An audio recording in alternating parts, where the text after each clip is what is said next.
नमस्कार मित्रांनो स्वागत आहे तुमचं पुन्हा एकदा आपल्या एका व्हिडिओमध्ये। मित्रांनो, आज आपण पाहणार आहोत की प्रधानमंत्री किसान योजनेला 18वा हप्ता कधी भेटणार आहे आणि त्याचे अनुदान खात्यात कधी येणार आहे। मित्रांनो, यासाठी KYC करणं खूप गरजेचं आहे। ते आपण या व्हिडिओमध्ये दाखवले आहे कशी KYC केली जाते। मित्रांनो, आपल्या चॅनलवर जर नवीन असाल तर चॅनलला सबस्क्राईब करायला विसरू नका। तर मित्रांनो, चला आपण व्हिडिओला स्टार्ट करूया।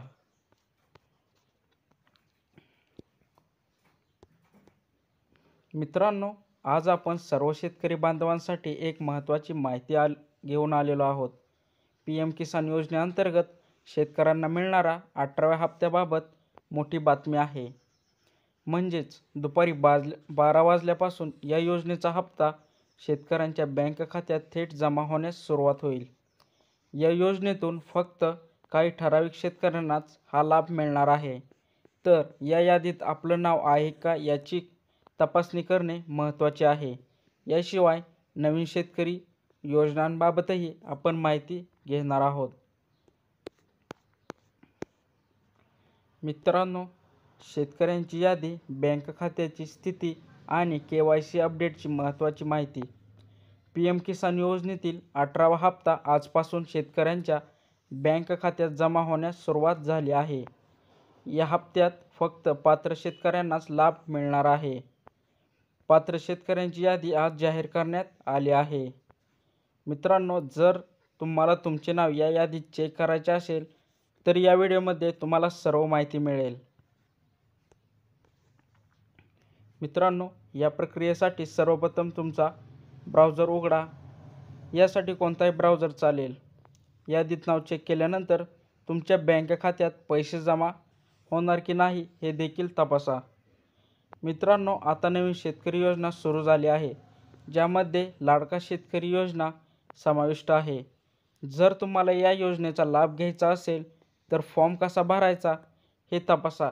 या योजनेचा JR सविस्तरपणे उपलब्ध आहे आणि तुमच्याकडे PM किसान संदर्भात अधिक माहिती हवी असल्यास आमच्या चॅनलवर संबंधित व्हिडिओ अपलोड केलेले आहेत। मित्रांनो, KYC प्रक्रिया आणि बँक खात्याची स्थिती तपासणे। या जिल्ह्यात खरीप रब्बी विमा वाटप सुरू 100% मिळवण्यासाठी हे काम करा।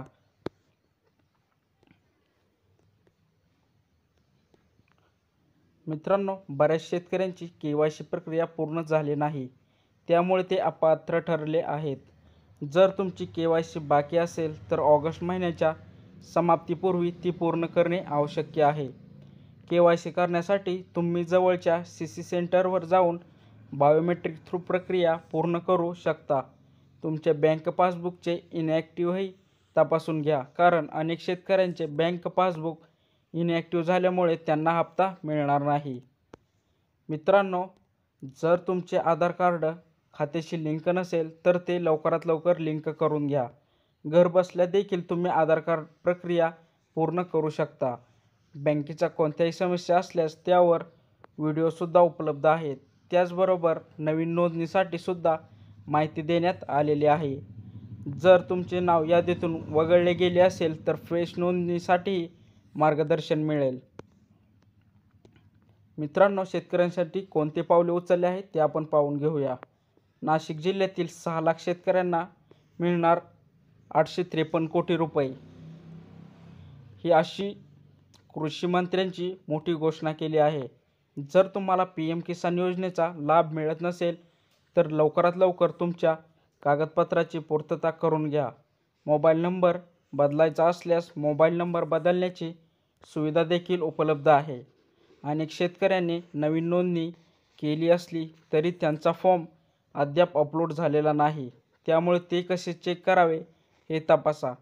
जर तुमचे KYC पूर्ण झालेले नसेल तर ती त्वरित पूर्ण करून घ्या।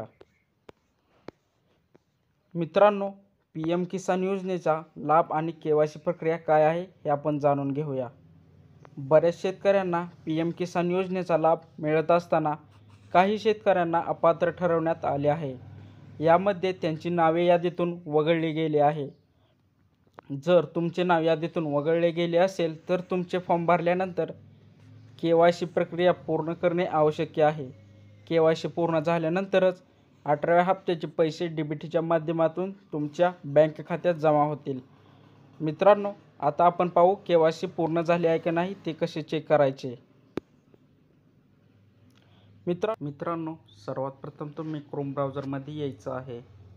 आल्यानंतर तिथे PM किसान योजना असे सर्च करायचे आहे.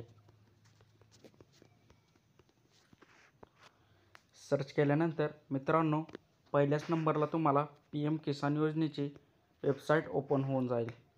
येथे तुम्ही क्लिक करायचे आहे.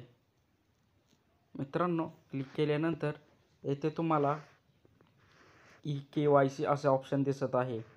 यावर तुम्ही क्लिक करायचे आहे. क्लिक केल्यानंतर मित्रांनो,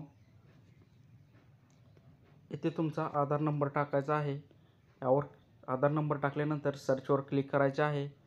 त्यानंतर तुम्हाला एक OTP येईल, तो तिथे OTP टाकायचा आहे. OTP टाकल्यानंतर पुढची प्रोसेस मी सांगतो. मित्रांनो, ही सगळी प्रोसेस झाल्यानंतर OTP आल्यानंतर तुम्हाला स्क्रीनच्या खाली काही ऑप्शन दिसतील.